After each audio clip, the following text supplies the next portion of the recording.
इस आग में कई लोग जलेंगे।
देख के नहीं चल सकता क्या?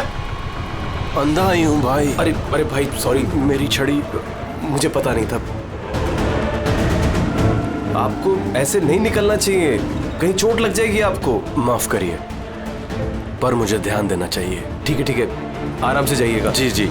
आप चले जाएंगे या मैं छोड़ के आऊँ? नहीं, मैं चला जाऊंगा। ठीक है, थैंक यू।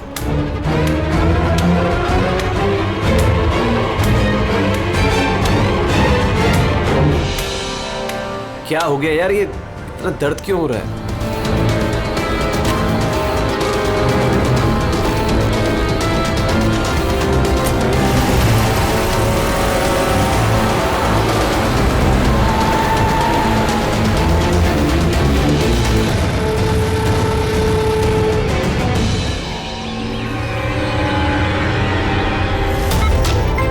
कुछ नहीं होगा रमन, तुम्हें कुछ नहीं होगा। होल्ड ऑन रमन, पैर पकड़ो। डॉक्टर इंजेक्शन, जल्दी फास्ट, क्विकली। डॉक्टर इंजेक्शन दो जल्दी।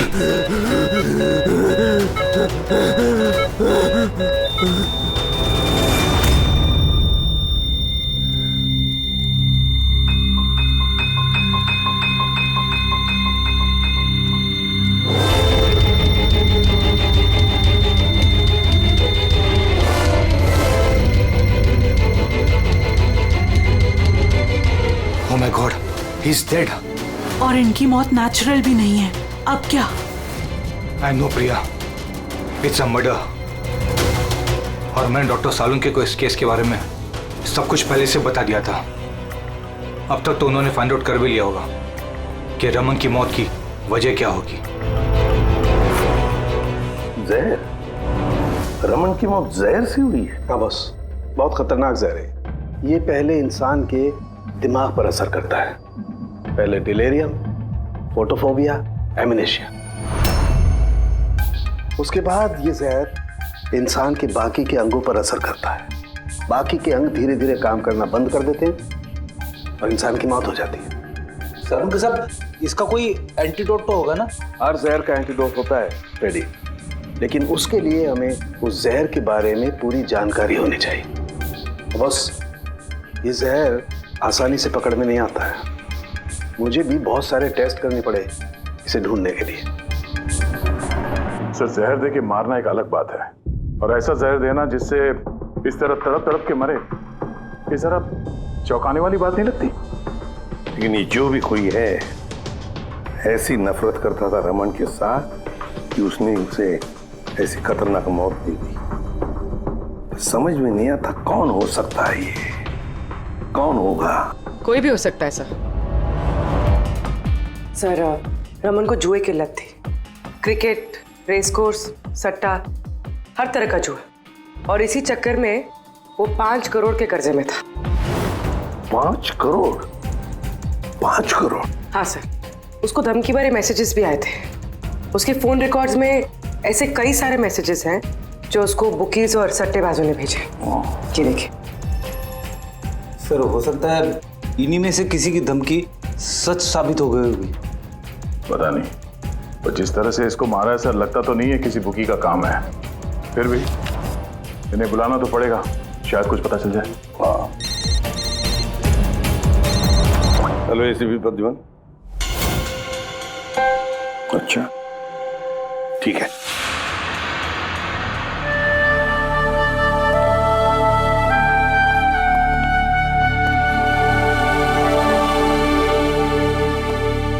आप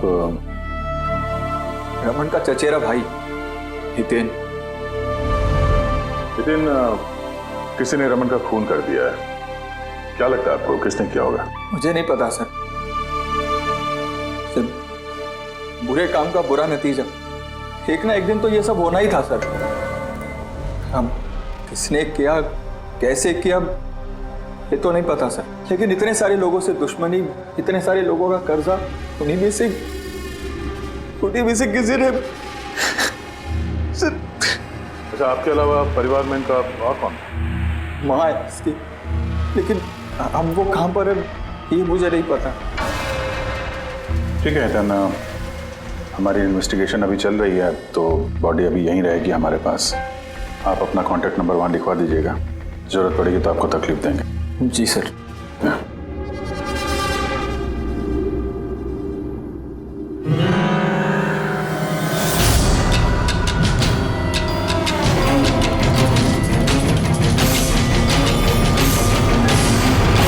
सबका उतना दुखी है नहीं जितना ही दिखा रहा है। हाँ, बॉडी ले जाने की जल्दी नहीं थी, जैसे ही बोला जाओ तो निकल गया। कोई पूछताछ नहीं कब मिलेगी बॉडी। गड़बड़ है ये हितेन, बड़ी गड़बड़ है। ऐसे लग रहा था जिसे ये बात पक्की करने आया था कि रमन मरा है या नहीं। नजर रखो उस पर। रमन, बेटा, रमन क्या हुआ बेटा? मैम, आप बेटा मेरा रमन, माँ मैं इसकी वसुंधरा। बेटा क्या हुआ? मैं तो तेरा इंतजार करती रही कि तू आएगा और मुझे घर ले जाएगा एक दिन, पर तू तो इतना दूर चला गया बेटा। रमन, और आप अपने बेटे रमन के साथ नहीं रहती थी? जी नहीं सर। आप? सर मेरा नाम मदन है। भगवान, मुझे क्यों बिठा रखा यहाँ पे? उठा लेता मुझे ही। संभालो अपने आप को। और कितना रोग इस नालायक के लिए, इसको अपनी करनी की सजा मिली है। नहीं बेटा, ऐसा मत कहो। चाहे जैसा भी था, बेटा था मेरा। क्यों, ऐसा क्या किया था इसने इनके साथ? इन्हें अपने ही घर से बाहर निकाल दिया, सड़क पर छोड़ दिया अकेले। ऐसा क्यों? बोला माँ बहुत कर्जा है, घर बेचना पड़ेगा और मेरा खर्चा भी नहीं उठा सकता, इसीलिए मुझे छोड़ दिया। और फिर क्या करती सर, ठीक से दिखाई नहीं देता। कहाँ जाती मैं? पड़ी रही फुटपाथ पे, भूखी प्यासी, बेघर बेसहारा। फिर शायद भगवान को दया आ गई और उसने उस फरिश्ते को भेज दिया। उसका चेहरा तो नहीं देखा मैंने, लेकिन उसने मुझे अपने साथ चलने के लिए कहा और मैं चली गई। एक बड़ा आदमी मुझे इसके पास ले गया। सर, दरअसल मेरी एक संस्था है, संयुक्त वृद्धाश्रम। हम वहाँ पर कोशिश करते हैं कि इन जैसे बुजुर्गों को घर जैसा प्यार और सम्मान मिल सके। माँ जी मुझे वृद्धाश्रम के गेट पर मिली थी एक चिट्ठी के साथ, जिसमें लिखा था कि इनका ख्याल रखना। बस उसी दिन से संयुक्त वृद्धाश्रम इनका घर बन गया। आज सुबह लैंडलाइन पे फोन आया कि इनके बेटे की मौत हो गई है। बस इनसे रहा ही नहीं गया। माँ है ना। मेरी आपसे विनती है, इसके कातिलों को छोड़ना मत सर। जरूर सजा दिलवाना सर, जरूर सजा दिलवाना। देखिए माँ जी, मैं आपसे वादा करता हूँ, हम रमन के कातिल को नहीं छोड़ेंगे, उसे कड़ी से कड़ी सजा दिलवाएंगे। आप प्लीज चिंता मत कीजिए। थोड़ा ख्याल रखिए अपना। मदन, इनका ख्याल रखना। और एक बात, किसी भी चीज की आप लोगों को जरूरत पड़े तो हमें जरूर याद करना। कमाल है। तारिका, हॉस्पिटल के डॉक्टर्स की रिपोर्ट के हिसाब से इसकी जांघ पर ये जो निशान है ना, ये या तो किसी एलर्जी का है या फिर किसी जहरीले कीड़े मकोड़े के डंक का निशान है।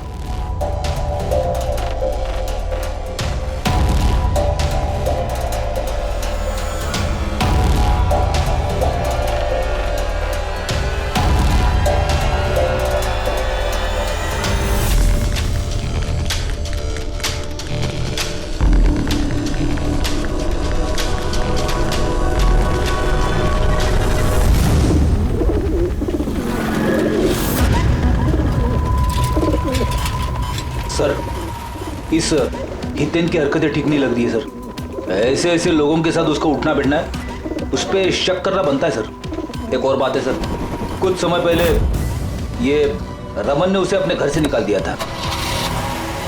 अब रमन के मरने के बाद वो उसकी प्रॉपर्टी हड़प करने की कोशिश कर रहा है सर। सर एक मिनट, यहाँ आएंगे प्लीज। सर इसके स्किन पे ना मुझे कुछ ये अजीब सा दिख रहा है।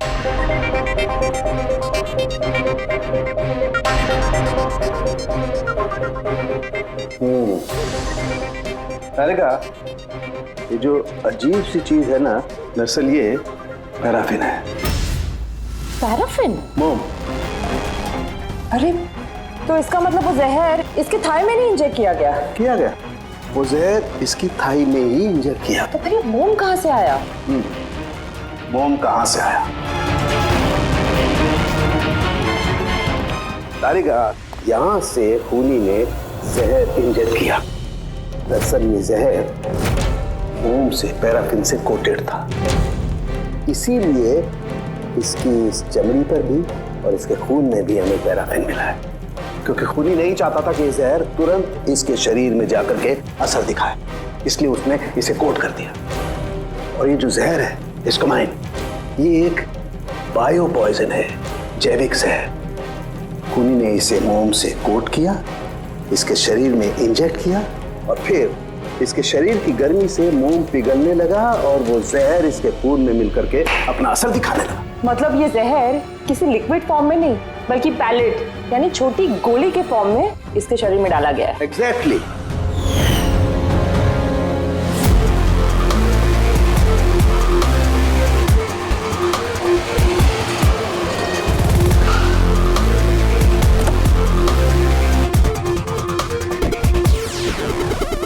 ये है वो कंस्ट्रक्शन साइट जहाँ पे रमन इंजीनियर था। उसके कोलीग बता रहे थे कि यहाँ से निकलने के बाद उसको कुछ पैर में तकलीफ हुई है। लेकिन यहाँ पे जो वर्कर्स काम करते हैं उन लोगों ने बताया कि जब तक वो कंस्ट्रक्शन साइट में था तब तक तो वो ठीक था। इसका मतलब जो भी हुआ कंस्ट्रक्शन साइट से बाहर आने के बाद हुआ, तो यहीं पे हुआ होगा। यहाँ पे तो फिर आसपास पता करते हैं, शायद किसी ने कुछ देखा। सर आप लोग चलिए, मैं जरा चाय पी के आता हूँ। मतलब चाय वाले से पूछ के आता हूँ कुछ देखा है क्या।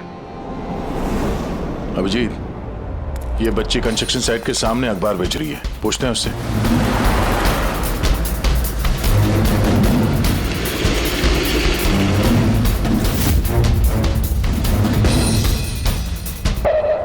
क्या नाम है बेटा आपका? चुटकी। चुटकी। अच्छा बेटा, जरा ये देखो, ये फोटो देखो ध्यान से। इनको जानती हैं, पहचानती हैं? हाँ, ये अंकल तो हमेशा मुझसे अखबार खरीदते थे, पर 3 दिन से ये नहीं आए। तो 3 दिन पहले आपने इस अंकल को यहाँ पे देखा था? हाँ, एक आदमी के साथ ये टकरा गए थे, इनको चोट भी लगी थी। वो आदमी बहुत अजीब था। अजीब मतलब? अबे अंधा है क्या? देख के नहीं चल सकता क्या? अंधा ही हूँ भाई।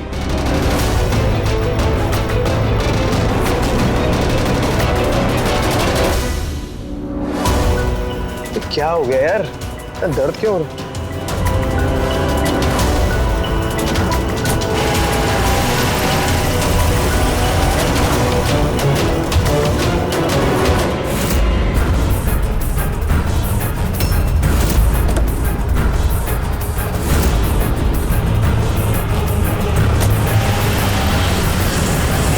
तो अंधा नहीं था और उसी ने हमला किया रमन पे। अच्छा बेटा, आप वो जो अंकल थे उनको पहचान सकते हो? देखा था आपने उनको ठीक से? नहीं। अच्छा, वो कार का नंबर देखा आपने? नहीं अंकल, वो अंकल को कार चलाते देख मैं एकदम चौंक गई थी, इसलिए कार का नंबर याद नहीं है। पर क्या बात है अंकल, इंजीनियर अंकल ठीक तो है ना? नहीं बेटा, उन्हें कुछ नहीं हुआ। वो अभी किसी दूसरे कंस्ट्रक्शन साइट पे चले गए, अब वो यहाँ पर नहीं आएंगे। Thank you. हैं आप इस समय अखबार बेच रही हो, स्कूल नहीं जाती आप?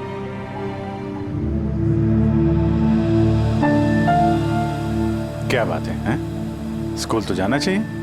आप कितनी इंटेलिजेंट लड़की हो। एक्चुअली हर बच्चे को स्कूल जाना चाहिए और आपको भी जाना चाहिए। पर स्कूल जाने के लिए बहुत सारे पैसे चाहिए ना अंकल, मेरे पास पैसे नहीं है। बेटा, अगर आपको पैसे ना देना पड़े तो आप स्कूल जाएंगी? हाँ अंकल, जरूर जाऊंगी, मुझे पढ़ना है।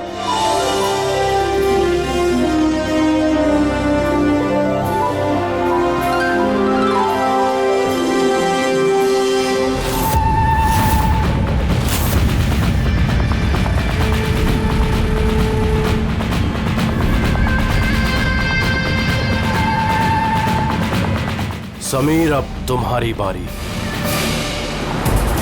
हाँ बोलो। हाँ यार, तुम्हें एक बार में समझ में नहीं आता है। देखो, मैंने तुम्हें पहले भी कह दिया है कि तुम कुछ भी कर लो, मैं इस खंडहर के लिए एक कौड़ी भी खर्च नहीं करने वाला।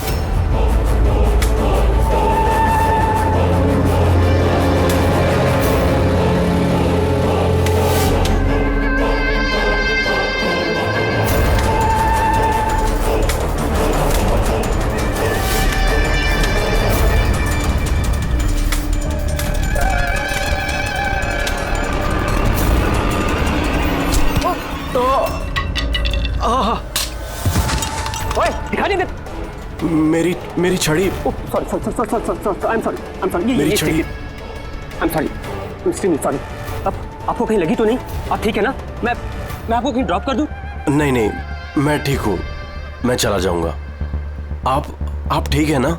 नहीं, I'm okay। आप संभाल के जाइए। हाँ जी, आप संभाल के जाइए। Okay, thank you.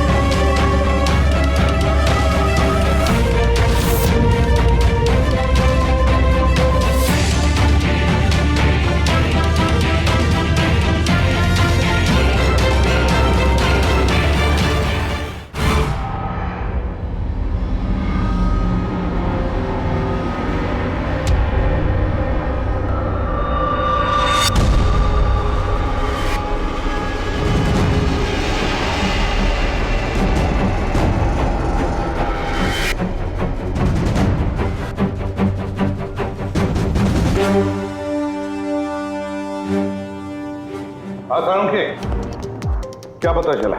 बस इस आदमी को जो जहर दिया गया ना, वो भी किसी पौधे से ही बनाया गया है। क्या? ये भी किसी पौधे से? हाँ बस, लेकिन ये कौन सा जहर है, ये अभी तारिका पता कर रही है।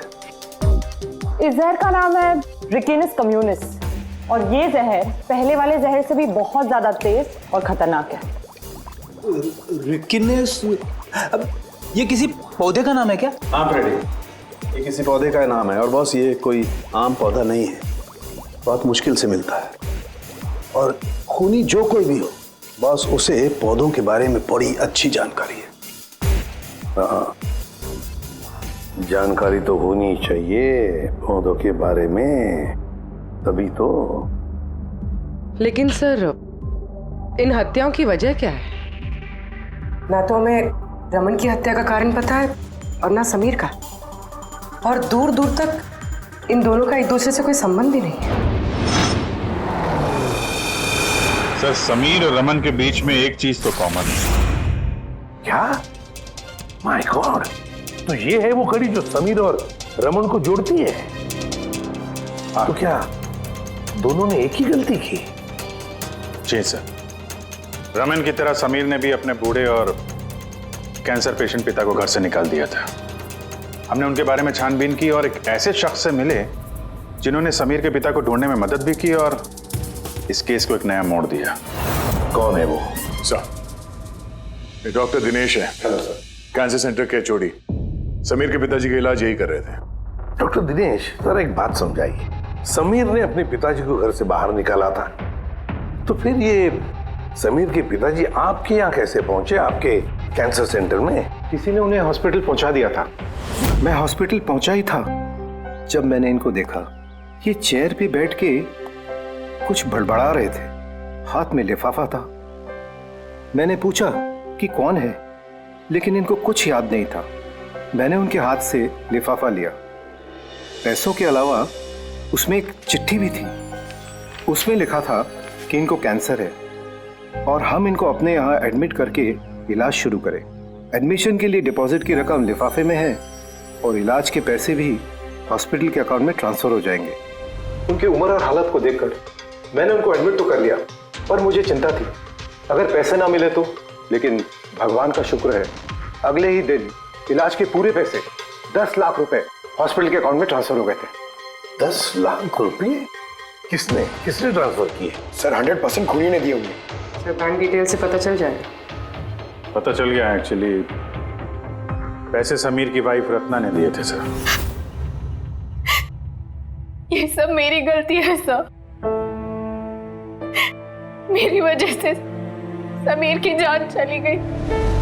मैंने ही उसे उकसाया था। पिताजी की देखभाल में काफी प्रॉब्लम हो रही थी और सारी प्रॉपर्टी और सब हमारे नाम पर हो ही चुका था, तो मैंने ही समीर को कह के पिताजी को घर से निकलवा दिया। शर्म नहीं आती तुम्हें?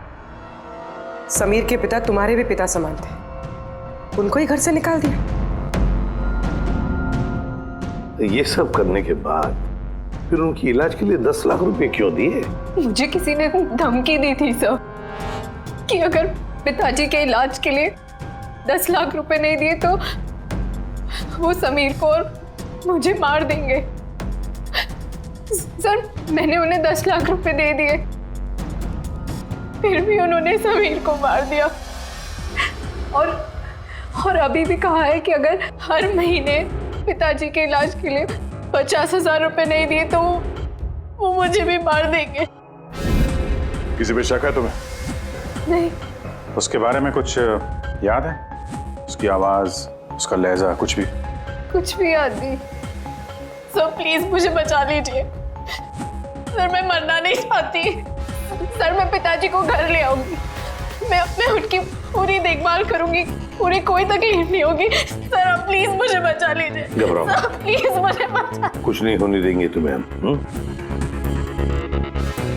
तो भी जिस नंबर से इसे धमकी भरे कॉल आते थे, वो नंबर ले लो और पता करो कहाँ का है। आप चलिए।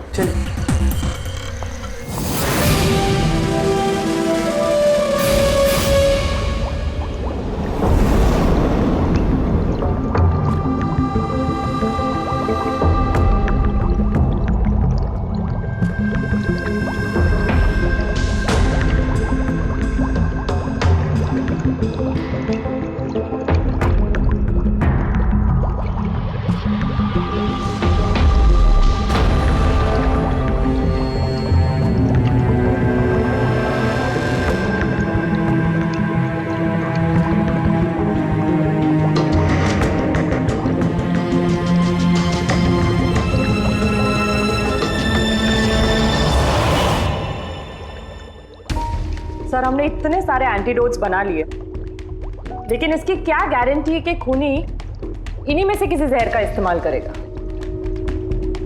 अब कुछ भी हो जाए, हम खूनी का दिमाग तो नहीं पढ़ सकते ना। तुम्हारी बात बिल्कुल ठीक है तारिका, लेकिन एक बात समझो, खूनी इन पौधों का जहर निकाल करके इस्तेमाल कर रहा है, इन पौधों का, पहले से भी ज्यादा तेज हर बार। तो हमें हमेशा चौकन्ना रहना पड़ेगा। पता नहीं वो अगली बार कौन से पौधे का जहर किस पर इस्तेमाल करे, पता नहीं किस पर, कब, कहां, कैसे, किस पौधे का, पता नहीं।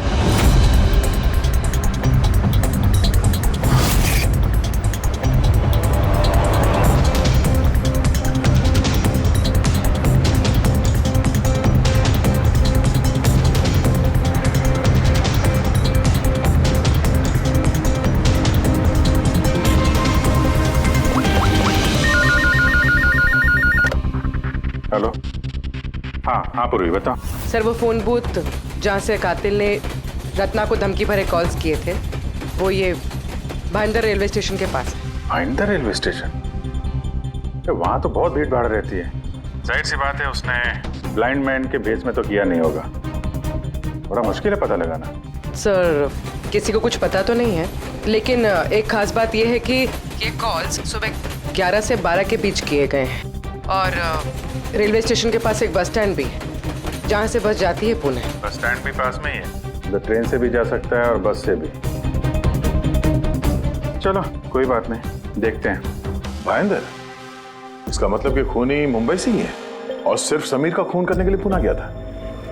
तो पुणे वो ट्रेन से गया होगा या फिर बस से या फिर कोई प्राइवेट गाड़ी या फिर खुद की गाड़ी से। वही तो सर, खूनी को पता था कि हम लोग रत्ना तक पहुंच जाएंगे और ये कॉल वाली बात खुलेगी, इसलिए वो हमें गुमराह कर रहा है। सर खेल खेल रहा है हमारे साथ। हाँ, खेल खेल रहा है। अगर सर हम लोग खूनी तक पहुंचेंगे कैसे? हमारे पास उसके खिलाफ तो कोई इंफॉर्मेशन है ही नहीं और हमें यह भी नहीं पता है कि उसका अगला शिकार कौन होने वाला है। पंकज, इससे पहले कि खूनी अपनी शिकार तक पहुंचे, हम शिकार उसके सामने डाल देंगे। ये घटना आज सुबह 10 बजे की है। मुंबई के गोरेगांव रेलवे स्टेशन पर एक बुजुर्ग ने रेल के नीचे आकर अपनी जान देने की कोशिश की। वहां मौजूद लोगों ने उन्हें बचा लिया। आइए जानते हैं कि आखिर वो क्या वजह है जिसने एक बुजुर्ग को ये करने पर मजबूर कर दिया। क्यों पकड़ के रखा हुआ है? छोड़ दो मुझे, मैं नहीं जीना चाहता हूँ। क्या करूंगा मैं जी करके? लेकिन आपके साथ हुआ क्या है? आखिर आप क्यों मरना चाहते हैं? क्या हुआ? मेरे साथ क्या हुआ? मुझे मेरे इकलौते बेटे ने घर से बाहर निकाल दिया, अकेले करके। मैंने अपने बच्चे को इतने प्यार से पाला पोसा और उसने मुझे घर से बाहर निकाल दिया। ये तो बड़े दुख की बात है। आखिर क्या हो गया हमारी आजकल की पीढ़ी को? आपका बेटा करता क्या है? क्या करता है? स्कूल जाता है। टीचर है? नहीं, पढ़ता है, स्कूल में पढ़ता है। अभी 8 साल का ही तो है। जी क्या कहा आपने? क्या कहा? आपका बेटा कितने साल का है? कितने साल का है? आपने कहा 8 साल का है। मेरा बेटा 8 साल का है, उसने मुझे घर से बाहर निकाल दिया। मैं मर जाऊंगा। सुना आपने? इनका दावा है कि इनके 8 साल के बेटे ने इनको घर से बाहर निकाल दिया। आखिर क्या वजह है? कौन है ये 8 साल का बच्चा? रेल की पटरी पर जान देने की कोशिश करने वाले बुजुर्ग के 8 साल के बेटे का पता चल गया है। वो दरअसल 33 साल का सॉफ्टवेयर इंजीनियर है। बुजुर्ग की दिमागी हालत ठीक नहीं है, इसलिए अब भी वो उसे 8 साल का बच्चा ही समझते हैं। उनका बेटा अमेरिका में रहता है और उसने उन्हें घर से बाहर निकाल दिया है। उसके बाद ही बुजुर्ग ने अपनी जान देने की कोशिश की। आइए उनके बेटे से ही पूछते कि उन्होंने आखिर ऐसा क्यों किया। सर एक सवाल सर, क्या ये सच है कि आपने अपने पिताजी को घर से बाहर निकाल दिया है? हाँ ये सच है। सर आखिर आपने ऐसा क्यों किया? आपको एक बार भी बुरा नहीं लगा? हाँ निकाला मैंने और बुरा भी नहीं लगा। आप जानते हैं इनको? आपने कभी झेला इनको? इनको अल्जाइमर्स की बीमारी है। मैं पागल हो गया उनका ख्याल रखते रखते। मेरी खुद की एक लाइफ है, मेरी वाइफ है, मेरी फैमिली है। मैं क्या करूं? कब तक पैसे दे के इनका ट्रीटमेंट का काम कराते रहूं? मैं पैसे नहीं है मेरे पास, सब खत्म हो गया। हट यहाँ से। अरे छोड़ दो मेरा पीछा, मेरे दूर चले जाओ मुझसे। परेशान हो गया आपसे मैं। ये तमाशा देखो खड़ा कर दिया। खुश हो गए? चले जाओ, मुझे छोड़ गए यार। सर कभी आप भी तो छोटे थे ना। इन्होंने आपको पाल पोस के बड़ा किया, इस लायक बनाया और आपने इन्हें घर से ही बाहर निकाल दिया। तुमको बहुत प्यार आ रहा है? हाँ? जा अडॉप्ट कर ले जाके। दिमाग खराब मत करो मेरा, तुमको जो करना था ना तुमने आके कर लिया बवाल खड़ा। टीआरपी मिल गई ना तुमको, पैसे कमा लिए ना, हटो यहाँ से। तो देखा आपने कि किस तरह एक लड़के ने अपने बाप को घर से बाहर निकाल दिया। अब ये बेचारे बुजुर्ग कहाँ जाएंगे, किसके सारे जाएंगे? इन्होंने अपनी सारी पूंजी अपने लड़के पे लगा दी और आज इनके लड़के ने इनको घर से बाहर निकाल दिया।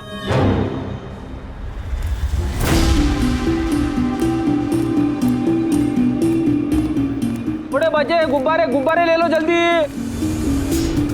गुब्बारे वाला गुब्बारे ले लो। अरे बेटा गुब्बारे गुब्बारे गुब्बारे ले लो,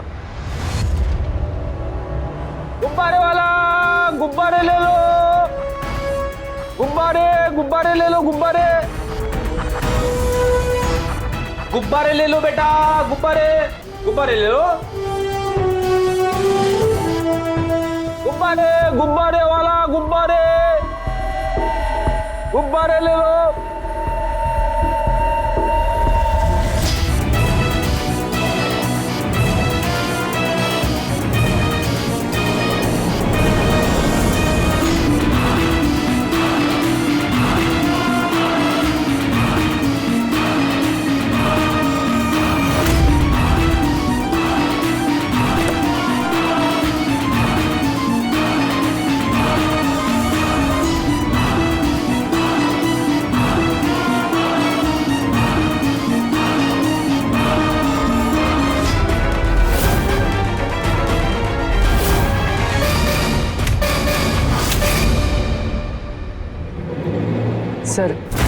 सर एक अंधा बिल्डिंग की तरफ आ रहा है।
इतने सारे लोग?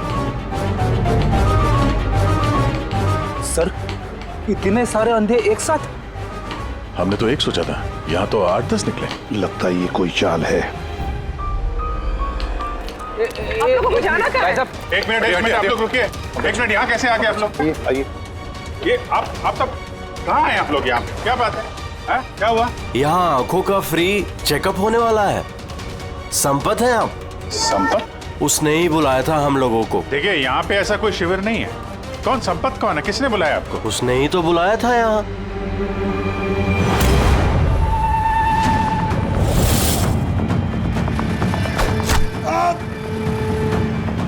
पंकज पंकज क्या हुआ? पंकज बोरा पकड़ो उसे, छोड़ना नहीं।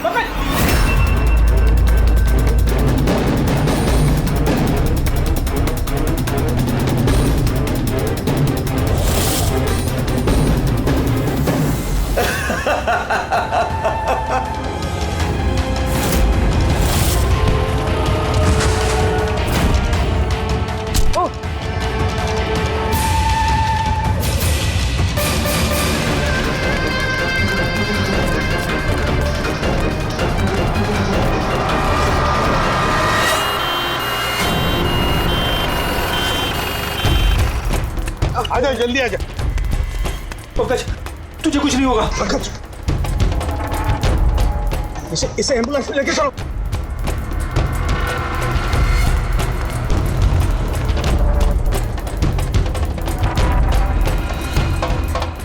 पंकज पंकज तुझे कुछ नहीं होगा। पंकज तारिका ये लो, इससे जहर का पता करो।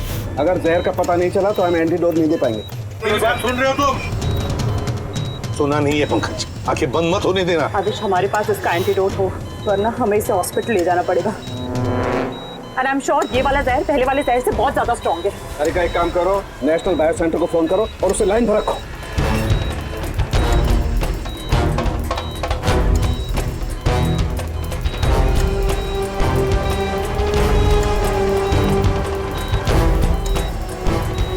Pankaj, don't worry, Pankaj.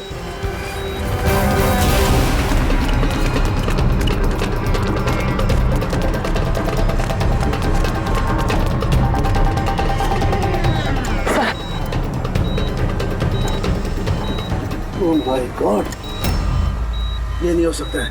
और सूत्र तो जहर ही बदल दिया। लेकिन सर हमारे पास इतने सारे एंटीडोट्स है, कोई ना कोई तो काम करेगा ना। कोई काम नहीं करेगा बॉस, ये पौधे का जहर ही नहीं है, उसने जहर बिल्कुल बदल दिया है। अब क्या होगा सर? करना कुछ यार। पंकज कीप ब्रीदिंग, सब ठीक हो जाएगा। हाँ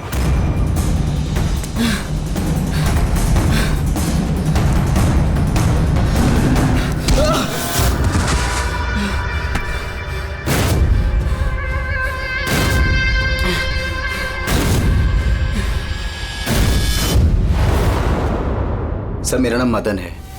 तुमने क्या ये सब? क्यों पड़े हो मेरे पीछे? मैंने जो किया सही किया। लोगों की जान लेना सही है? मैंने सिर्फ बुरे लोगों को सजा दी है सर। जो लोग अपने माँ बाप का ख्याल नहीं रखते ना, उनको इस दुनिया में जीने का कोई हक नहीं होता।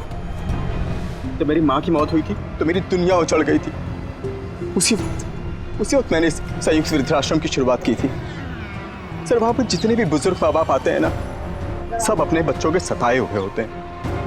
ये देखकर मेरा खून खौल जाता है। मैंने उसी वक्त ये फैसला किया था कि मैं इन सबको सबक सिखाऊंगा, इसीलिए मैं मार देता हूं इनको। क्या गलत किया मैं? सर कुछ करो सर।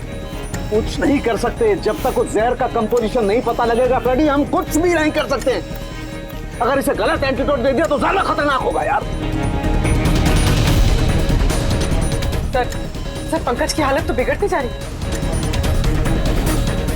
सर, पल्स गिर रही है, हॉस्पिटल ले जाना पड़ेगा। हॉस्पिटल जाके कुछ नहीं होगा, हमारे पास इतना वक्त नहीं है। वहां जाकर टेस्ट करें। मुझे इस जहर का नाम चाहिए यार। पंकज। हेलो। हाँ सर, हाँ सर, पकड़ा गया। सर, खूनी मदन है। हाँ, जहर हम पता करते हैं। कभी पता नहीं चलेगा तुमको, कभी पता नहीं चलेगा तुम लोगों को। उसने भी पापा को सताया। मदन, गाड़ी! Oh no! मदन, एम्बुलेंस बुलाना पड़ेगा, जल्दी। नहीं सर, कोई फायदा नहीं है। मेरा काम हो गया है। नहीं मदन, मान लिया तुमने उन लोगों के साथ जो कुछ भी किया, मान लिया, लेकिन तुमने जिसे वो जहर चुबाया है वो बेगुनाह है, निर्दोष है, उसने कुछ नहीं किया। वो जहर कौन सा बताओ? हाँ?